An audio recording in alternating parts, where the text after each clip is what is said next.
So in this next part, we're going to focus on our emotions. Now that we recognized our higher self, it's important to then go inwards, go within our heart center where our true self lies, and then observe our emotions in order to remove all the armor and then be free of the negative states and embrace positive states. And many times in meditation, we purely focus on watching our thoughts. But at the same time, it's really important to also watch our emotions, because they are just as important for our spiritual journey and for our personal journey than our thinking, because they, as we've learned before, they have a direct correlation.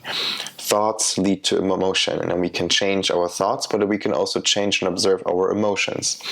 So we can do this by directly accessing our heart center and then replacing these lower emotions with higher emotions, replacing the ego side with our higher self.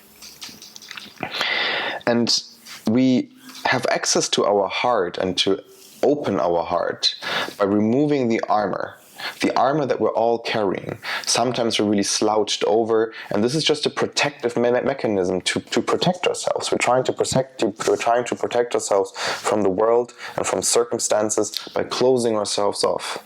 So we can use different mechanisms in order to open our heart again. And we do this, first of all, through intention, through breath, and through asana. And this is going to be a part, the focus point of the next practical parts here.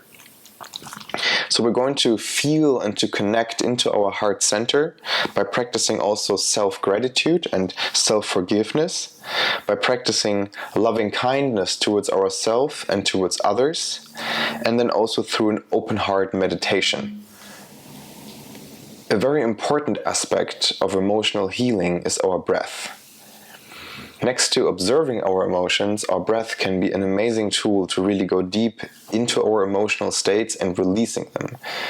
And a very important tool that we have for our emotional healing is our breath. The breath and the emotions are very deeply connected.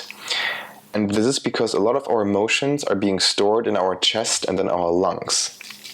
You know probably the saying, get it off your chest. It's another one of these old sayings that really illustrates the connection between our chest area and the emotions. So when we feel burdened emotionally, we'll feel it on our chest. We feel this pressure here. So we try to unburden ourselves from the chest. And another good example is that we cry. Our lungs literally go into spasm. They contract violently because we are so sad, we have such strong emotions, and this is the lungs' mechanism to cleanse it, to bring it out of our system. Another way that we see the connection is the word inspiration. When we're inspired, we feel this positive emotion, but the word inspiration also means to inhale. So it is a feeling and a way of breathing. And on the other side, this exhalation is connected to feelings like sadness and despair. When you've seen someone who's desperate, he will he will sigh. And this is the exhalation. So we have another connection between the breath and our emotional state. And this is why it's for a lot of people very difficult to breathe deeply, because we're so stuck up. We have such tense muscle and tense posture that we can't even breathe deeply because we have the subconscious fear of emotional release.